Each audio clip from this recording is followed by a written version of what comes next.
नमस्ते बच्चों। आज हम पढ़ने जा रहे हैं हिंदी लोक भारती 10वीं कक्षा की 6वीं कविता गिरिधर नागर। यह कविता संत मीराबाई ने लिखी है। इस कविता की विधा है पद। विद्यार्थियों, देखते हैं मीराबाई का परिचय।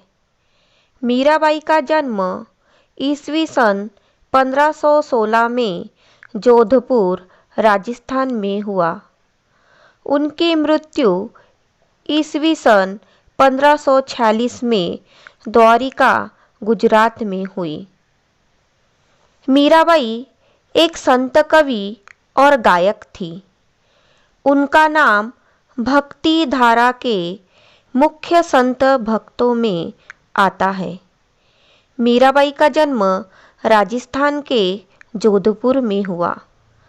बचपन में मीरा अपने पिताजी की कृष्ण भक्ति से बहुत प्रभावित हुई। उनकी शादी राणा सांगा के बड़े पुत्र भोजराज के साथ हुआ। मीरा इस शादी से खुश नहीं थी, क्योंकि वह कृष्ण को ही अपना सब कुछ मानती थी। उन्हें अपार प्रेम करती थी। वह कृष्ण भक्त थी। भोजराज 1527 में लड़ाई में मारे गए। उसके बाद मीराबाई को अपने ससुराल परिवार में बड़ी मुश्किलों का सामना करना पड़ा। उनकी भक्ति, अपार प्रेम, मिलन की आशा, प्रतीक्षा आदि का सुंदर वर्णन इस काव्य में है। विद्यार्थियों, पद में आए हुए कठिन शब्द। गिरधर, गिरी को धारण करने वाला। गिरी अर्थात पर्वत का नाम है। गिरी पर्वत को धारण करने वाला गिरधर। गोपाल, गायों के पालक या गायों का पालन करने वाला। जाके, जिनके। सोई, वही। कुल, वंश, घराना। कानी, मर्यादा। संतन, संत, साधु। ढीक का अर्थ होता है पास, निकट। खोई का अर्थ छोड़ना। मथनिया का अर्थ दही मथने का साधन, मथानी। बिलोई, बिलोना। छाछ, मट्ठा, ताक, मराठी में। राजी होना, प्रसन्न, खुश होना। जगत, संसार, रोई। कविता का पहला पद। मेरे तो गिरधर गोपाल, दूसरो न कोई। जाके सिर मोर मुकुट, मेरो पति सोई। विद्यार्थियों, मीराबाई कहती है कि उनके तो सिर्फ गिरधर गोपाल है, उसके अलावा उनका इस दुनिया में कोई नहीं।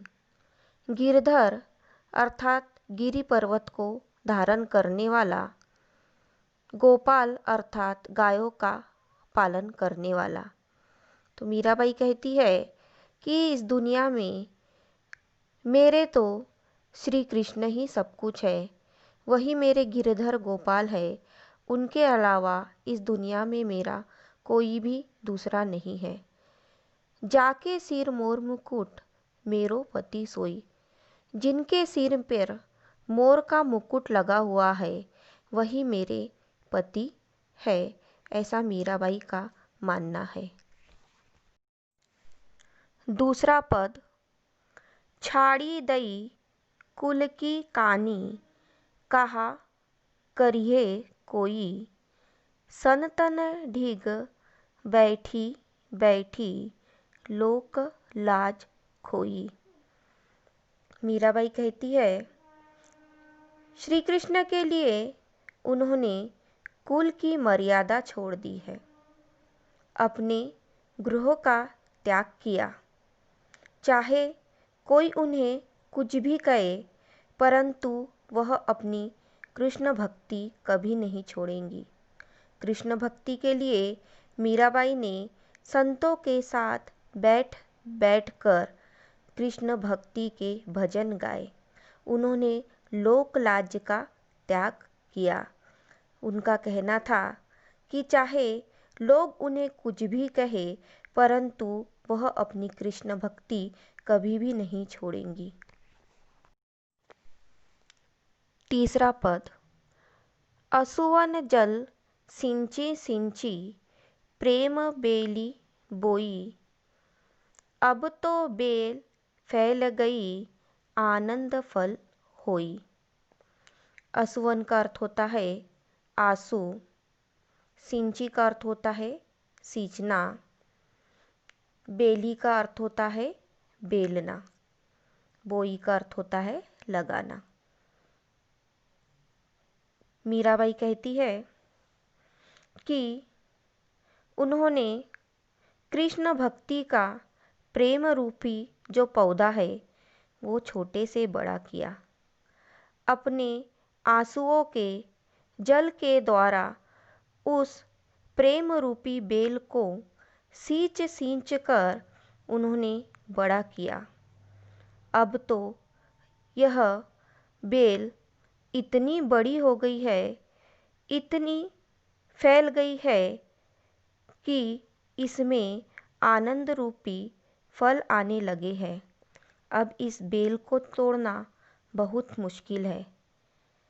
अर्थात मीराबाई का कहना है कि मीराबाई कृष्ण की भक्ति में इतनी लीन हो गई है कि अब इस भक्ति को छोड़ना बहुत मुश्किल है और इसी भक्ति में उसे बहुत आनंद मिलता है। वह इस कृष्ण की भक्ति को कभी नहीं छोड़ेंगी, ऐसा उन्होंने मान लिया है। चौथा पद। दूध की मथनियाँ बड़े प्रेम से बिलोई, माखन जब काढ़ी लियो छाछ पिए कोई। जिस तरह से दूध बेचने वाला व्यक्ति दूध जमाने के पात्र में जमे दही को मथ कर उसमें से जो मक्खन निकालता है और छाछ अलग करता है, वो मक्खन स्वयं रखता है और छाछ का कोई काम न रहने के कारण वह लोगों में बांट देता है। इसी तरह मीराबाई ने कहा है कि उन्होंने भी दूध जमाने के पात्र में जमे दही को मथानी से मथ कर बड़े प्रेम से बिलोया और उसमें से उन्होंने कृष्ण प्रेम रूपी मक्खन को निकालकर अपने पास रख लिया और शेष छाछ रूपी निसार जगत को के लिए छोड़ दिया। पांचवा पद। भगत देखी राजी हुई जगत देखी रोई, दासी मीरा लाल गिरिधर तारो अब मोही। भगत, भक्त, जगत, संसार, दासी, सेविका, तारो तारना पार लगाना। मीराबाई कहती है कि वह इस संसार को देखकर बहुत दुखी है। कृष्ण भक्तों को देखकर वह बहुत प्रसन्न होती है। कृष्ण की भक्ति देखकर उसे खुशी होती है, परंतु इस संसार के लोगों को देखकर उसे दुख होता है। लोगों का व्यवहार देखकर वह रो पड़ती है। इसीलिए मीराबाई अपने आराध्य श्री कृष्ण को पुकारते हुए कहती है, हे गिरधर लाल, मीरा तो आपकी दासी है, उसे इस संसार रूपी भवसागर से पार लगाओ, उसकी नैया पार लगा दो।